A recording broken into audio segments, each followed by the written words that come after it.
Yeah, only for us to answer your question, who owns Bakassi, I would say straightforwardly before giving the mic to the lawyers.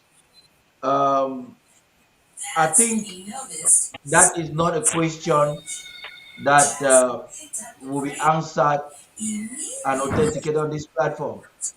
And you also mentioned Okala Bilai thinking or opting for diplomacy.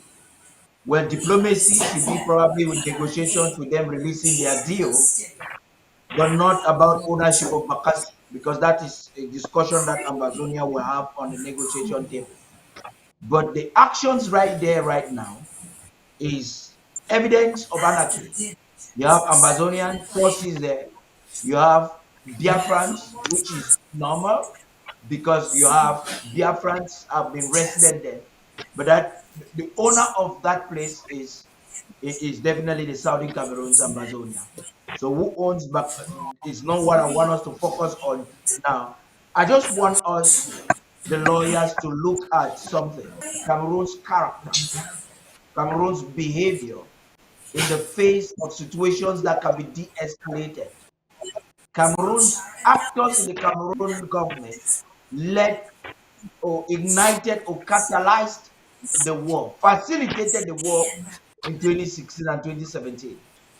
They, instead of de-escalating the riots and appeasing the people with basic dialogue, they got brutal. And this Bulu, Okala Bilai, assumes that that is the way out on every situation.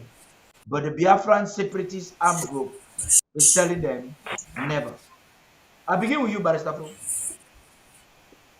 Yes, Okala Bilai and all his colleagues, all Francophone administrators that I have gotten to know are primitive people, are illiterates, they know nothing in diplomacy.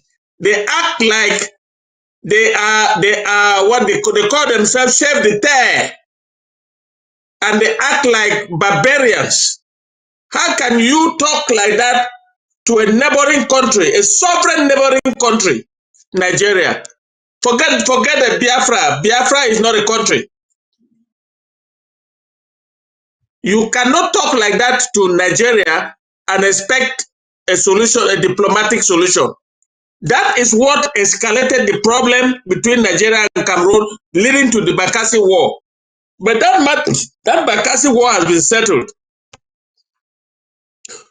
The question that Okala Bilai should have been asking: who took away the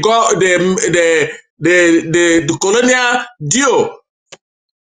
And by the way, that Ediabato and all the other islands in Indian division are owned by the Southern Cameroon's Ambazonia. So the taking away of that deal is fair and good for us. What were they doing there? Who gave them the authority to lord it over the people of Ediabato?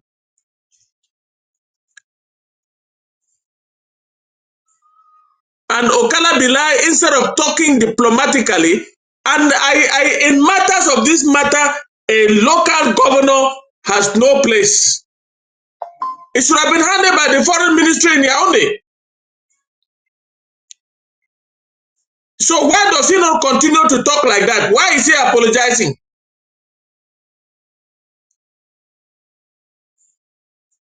And for all we care, we don't know if it is true that the deal was taken by the Biafrans, which for me is not clear who took away the deal.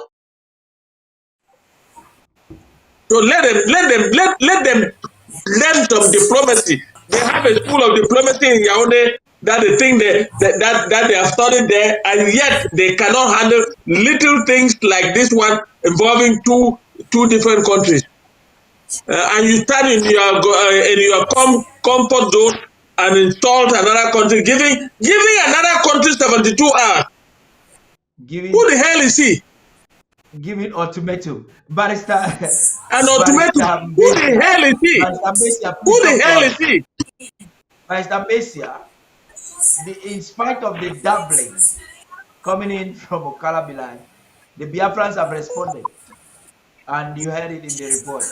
Barrister Mbeseha, talk to us, please. Barrister Mbeseha, if you can hear me, talk to us because if I we need to go heard, attend the strategic meeting with the president.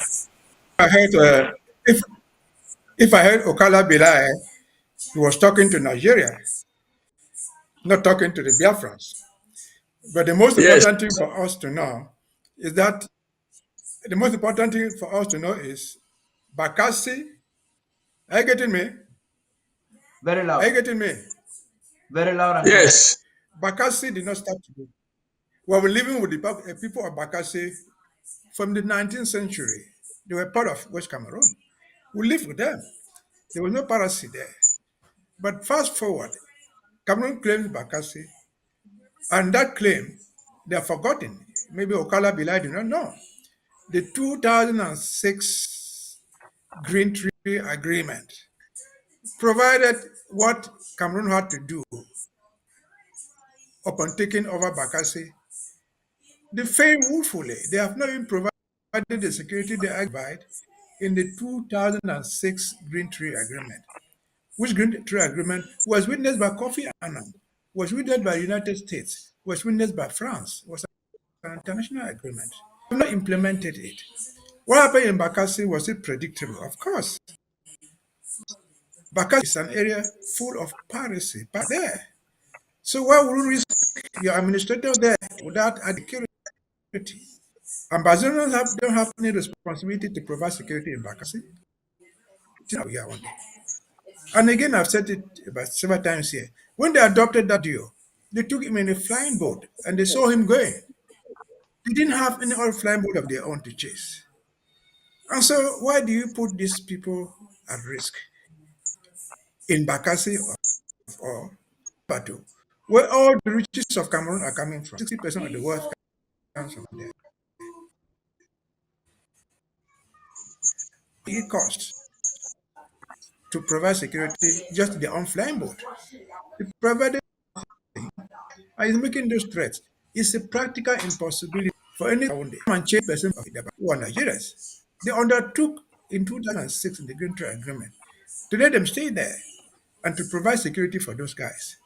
They have not provided security for the Idabatu residents and other Bakassi residents. And according to the governor, this happened because the duo was asking for taxes. The question, why are they taxes in the first place? What are they getting from these taxes? Without representation. Why are they asking them to pay taxes? The Bakassi reserves are victims of poverty, and so they cannot blame them. Talking about diplomacy is an out of, it's not even necessary because his 72 hours have failed. The ultimatum he gave 72 hours is gone, past. So it has failed. If they want to take diplomacy, fine. They know what to do. You should go to Yaoundé, top president, who know what channels to take to address the Nigerian government. Not a khaki wearing governor in the southwest to engage Cameroon in diplomacy. That's not his job. You cannot even go across to visit a neighboring governor in Nigeria without the fiat, without the approval of Yaoundé. So Okala Bilai can rant around. He cannot talk diplomacy. That's the bottom line. As can we he speak, even go to to the Mondemba? best of our, Can he even go to as we, Mondemba? as we speak, to the best of our knowledge, the guy is still not accounted for. And so it is unfortunate that that boy happens to be one of us. He's an Ambazonian. And he's an Ambazonian because they will not dare send a Bulu man there because of the risk involved. So we pray for his family. Okala Bela did not even have the opportunity to save his family. We hope he Yeah. survives. But again, Ambazonians are not responsible for it. Even then, their own colonial senator came out officially and said, look, this is not done by Ambazonians. It's done by some foreign people. So we're exculpated as Ambazonians. We You have no see, reason whoever to did it, I like the adopt fact that anybody.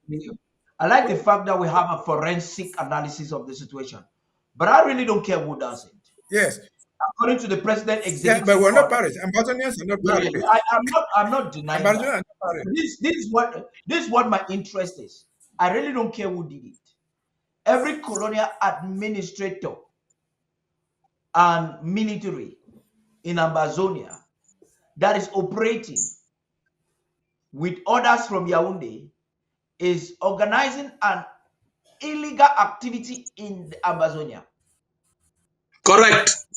That is the Correct. point that you make clear right there. And therefore, it really doesn't matter what ends up with them.